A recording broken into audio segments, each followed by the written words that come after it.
Okay, so just doing my nightly checks around the animals. The sheep at the moment are in the 2 fields closest to the house. And there's a lot of talk on the internet about, crash grazing and intensively grazing the animals and moving them onto different patches quicker. Well, this is a prime example where I could do that actually. So I've got an acre down here, so this is quite a small little field which they could eat off really quickly. But I'm also giving them a 2-acre patch as well. And the reason for that is that with all this heat and everything else, I really like to give them the shade of these big oak trees here. And I think that's really important. You can see they're quite happy at the moment, eating away. In all honesty, these fields probably got on a bit further than I'd have liked before I managed to get the sheep on here. The grass always seems to come at once, and this was no exception this year. So I would have much preferred to have them on this probably 2 weeks earlier than I did. It was borderline whether I should put them on or make hay out of it, to be honest, but I really didn't want the hassle of making hay. So what I'll do is I pulled them off the other field a little bit earlier, and we'll have to top that. But I think we're probably going to have to anyway, because it normally goes to seed, and that just prevents it doing that and puts its energy back into the grass. So you see the rest of the sheep in here. This is the bigger, the 2-acre bit of the...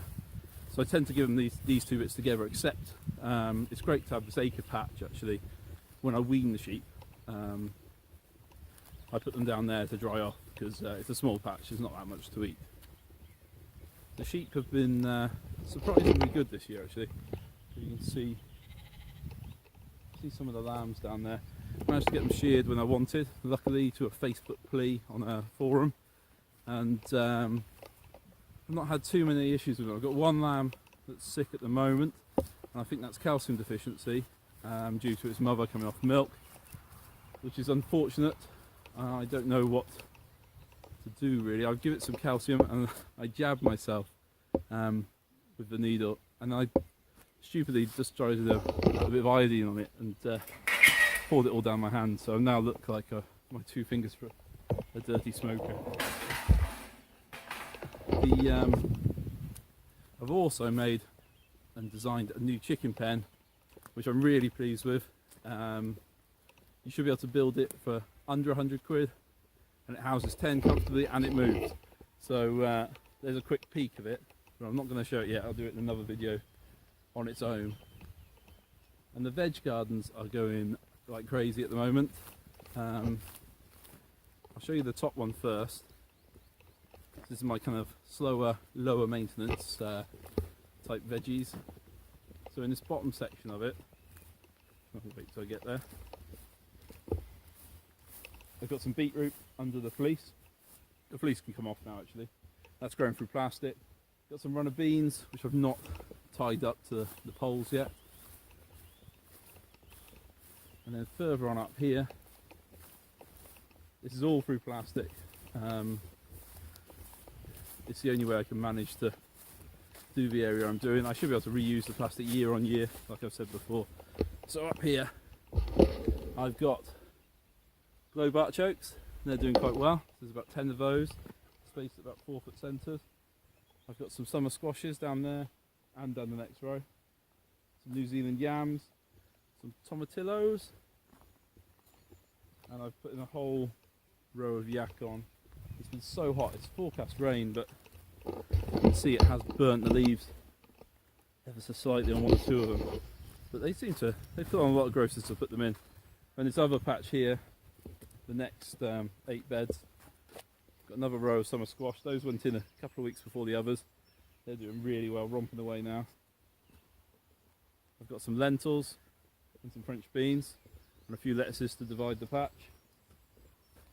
Brussels sprouts, who doesn't like Brussels sprouts? They're doing really well, really pleased with those. And then this one's my my new favourite plant to grow at the moment. It looks so cool. This is quinoa. Just look how big it is, look at the stems.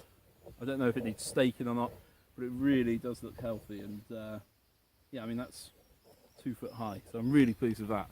I'm kind of excited about that one. It's, I always talk about growing staples, and it's nice to actually do it and to see what I'm going to get from it. So I measure my yield and see if it's worth it. But so far so good anyway, so they're romping away.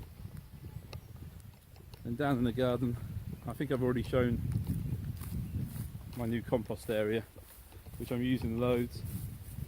Really great actually. It's quite funny, the free range chickens kind of hang out on there and they just poo straight into the compost, which is cool. I'm quite happy with that. So I've got one I'm filling here. Got 2 squashes planted on last year's compost and they're doing really well.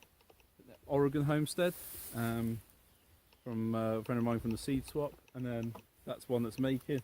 It's gone down a foot already. And in the garden I've got, oh, watch the wire, I've got areas I need to take better care of. So as you can see, all this grass seed here, there's 13 trees in pots up there, so I need to get in there really and weed them out. It's just been so hot, I've not had the inclination to doing any daytime weeding. These peas have been incredible. These Monge too, they taste amazing. And then in the greenhouse, so I haven't got much left to go out really. I've got some peppers, which I was going to put in the bed, but I'm having second thoughts on that. I might just pot them up and put them in the other greenhouse. And then down here I've got cucumbers, cucamelons, peppers, and a banana tree, just for interest really. But the leaves are edible, so that's why I'm growing them really. And I've got a load of stuff out here ready to go in, so I've got some more French beans, some skirret I'm growing from seed, and some Aztec broccoli, which I've put in on a little bed down the bottom. And then here, got my tomatoes, which are, you know, 3.5 foot high, doing pretty well. All different types. And on the ground I've got lots of sunflowers that are sown, and they're going to go when I move the chickens out of where they've been kind of sat for a while. I'm going to put in a load of sunflowers and try and grow it as a compost crop, so we'll see how that goes. Then going down the garden, got some leeks, carrots, these Paris Market carrots, the round ones, absolutely beautiful. Broad beans ready to harvest. I've got some courgettes in there, they're ready to come out now. I've got some, well, the courgettes ready to harvest.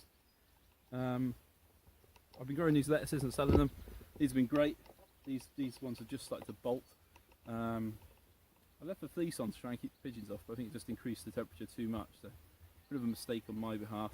And then also down here, I've got some koi rabbi left. These guys could come out. Let's just come up on the screen. Yeah, these koi rabbi could come out now. They're all ready to harvest. Obviously, it's just finding people to buy them, and it's quite an unusual veg. So we might make some chips out of them tomorrow night. But they've been great. There's a few that have split, and I think that's from a regular watering because I basically haven't watered them. But other than that, they've been a really nice crop, and there's a bit of slug damage as well.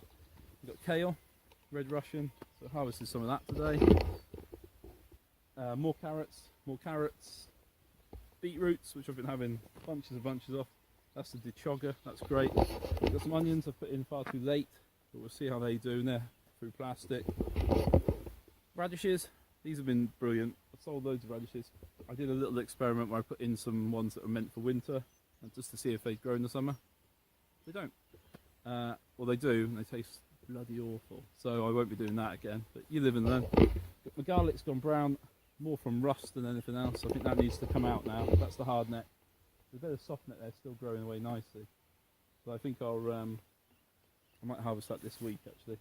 Some more beetroot, that's the golden beetroot, and that's been really good. It hasn't grown as thickly as the dichogga, but really nice. Yams, tomatoes. I've got some coriander I'm growing for seed here. This is the frilly coriander I said about last time, but you can see how much it's grown. It just loves to bolt. And then I've got the rat-tailed radish growing for seed, and this little bed next to it. So I had these, this is the white seed tamara. These are the actual ones that I'm growing for seed. But I did mess up with these because I was meant to like harvest 2/3 of the bed for myself, leave a third in for seed. Kind of forgot about them. They pretty much all bolted except 2. But you live and learn on these things, don't you? So never mind. But I've got enough there for seed anyway. I've got 8, 9 plants. Got some beetroots. So this bed had potatoes in till last week. Harvest them out. Only got 3 kilos, but they were really baby new potatoes. And then I put beetroot straight in straight away. So the beetroot's got a month head start, and that should crop in about 60 days anyway. Some more koi rabbi, and this stuff I thought was bolting, but actually looking at what I planted, it's a giant one, so I don't know if it just needs to be a bit higher up the stem before it starts to bulk out. French beans all flowering. I've got these lovely little petit pot peas, which I've sown far too thinly. I should have doubled or tripled how thick I grew that, and so I messed up a bit there, but yeah, live and learn again. I'll probably just save a lot for seed now and grow them next year. These are the storage pea, Latvian soup pea, and look, I don't know if you can see, and then when the flowers been on, they've been prettier than sweet peas. I mean, look at let's see the flowers on there, absolutely gorgeous. And then Dad came over the other day and he cleared out the orchard for me with his rover cup, which is like a flail mower, self-propelled flail mower. And I trimmed out a big area in this fruit garden which was getting out of control. So I managed to find these raised beds again, which sounds awful, but they were full of weeds. So if you can see these raised beds down here, so I've got 4 back into production. So I've got some Peruvian black mint, which looks dangerously like something it's really not. And when you get to it, you can smell it. Yeah, I promise you it's not. And then you've got some Paris cos lettuce. Oh, little gem lettuces actually. Some little gem lettuces in there. These ones look like nettles, but this is actually Korean mint, which is gorgeous. I can't believe how much nicer than normal mint that is. And then here I've got some Aztec broccoli. So this is a bit of an experiment. Meant to grow quite big. You just eat the shoots off them. So we'll see how we go. And then you can get into the fruit garden now, but you can see it's just a bit of a wilderness. It's a bit of a disappointment because a lot of fruit in there. I can't get to it. So I'm going to have to really push hard on that. But no, the garden's been really productive. Seem to have sold lots of bits and pieces to people, working out my yields. And I think in next year the plan is to go where the chicken coop is there, maybe create a bit of a market garden, keep me out of mischief when I'm looking after the boy. Anyway, that's all that's been going on around here at the moment.